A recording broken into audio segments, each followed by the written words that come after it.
अंकित की नई नौकरी मुंबई के करीब 150 किलोमीटर दूर पर एक छोटे शहर में लगी थी। रहने की जगह ना मिलने के कारण वो हर शुक्रवार रात को आखिरी लोकल पकड़कर मुंबई आता और रविवार रात को वापस चला जाता। दिसंबर की ठंड रात थी। समय था रात के 11:45। अंकित प्लेटफॉर्म नंबर 3 पर खड़ा था। यहाँ से रात 12 बजे आखिरी ट्रेन मिलती थी। पूरा स्टेशन लगभग सुनसान था। बस 2-3 यात्री इधर उधर थे और टिकट खिड़की पर बैठा आदमी सो रहा था।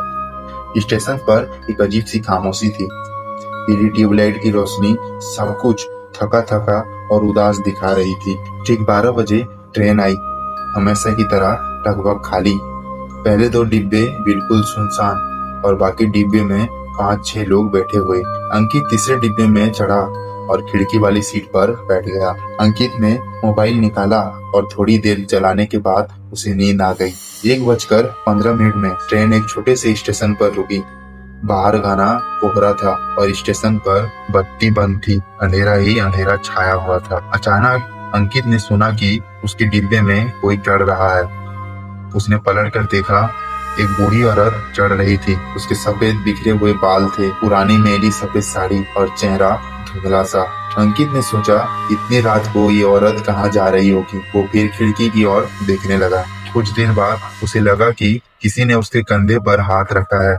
वो घबरा कर पलटा। वही बूढ़ी औरत पीछे वाली सीट पर बैठी थी। बुढ़िया ने धीमी आवाज में कहा, बेटा अगला स्टेशन कब आएगा? अंकित ने संभल कर कहा, माँ जी 15 मिनट में। औरत मुस्कुराई और बोली, नहीं बेटा, अगला स्टेशन नहीं, मेरा अगला स्टेशन कब आएगा? ये सुनकर अंकित के रोंगटे खड़े हो गए।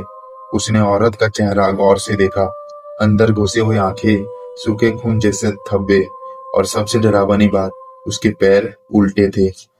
अब अंकित समझ गया कि ये इंसान नहीं है। वो तुरंत उठकर अगले डिब्बे में भागा।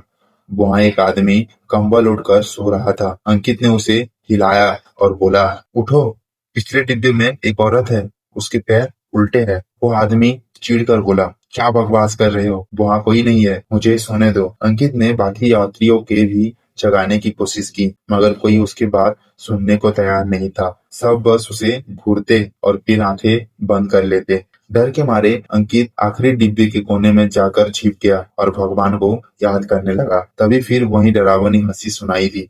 आवाज आई, बेटा कहाँ भाग रहे हो? तुम्हारा अगला स्टेशन आ गया है।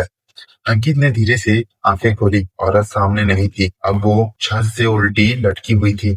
उसका चेहरा भयानक रूप से टेढ़ा मेढ़ा हो चुका था और उसकी आंखें आग की तरह चमक रही थी। औरत ने चीख कर कहा, अब तुम मेरे साथ चलोगे।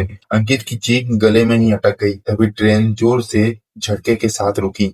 ये एक बड़ा स्टेशन था, तेज रोशनी और प्लेटफॉर्म पर कुछ लोग भी थे। जैसे ही ट्रेन रुकी, औरत का शरीर कांपने लगा। उसने गुस्से से अंकित की ओर देखा, दर्द से चीखी और अगले ही पल गायब हो गई। अंकित किसी तरह दरवाजे तक पहुंचा और ट्रेन से कूद गया। अगले दिन उसने नौकरी छोड़ दी और मुंबई वापस चला आया। जब उसने स्टेशन मास्टर को सारी घटना बताई तो मास्टर ने ठंडी सांस लेकर कहा, तुम बहुत किस्मत वाले हो बेटा कि ट्रेन बड़े स्टेशन पर होगी। छोटे सुनसान स्टेशन पर ऐसी कई रूहें भटकती है। और हाँ, उस रात ट्रेन के बाकी सारे यात्री अगले स्टेशन पर मृत्यु पा गए थे। अंकित ने उस रास्ते से फिर कभी सफर नहीं किया, मगर आधी रात की वो हंसी और उल्टे पैर वाली बुढ़िया उसकी यादों में हमेशा जिंदा रही।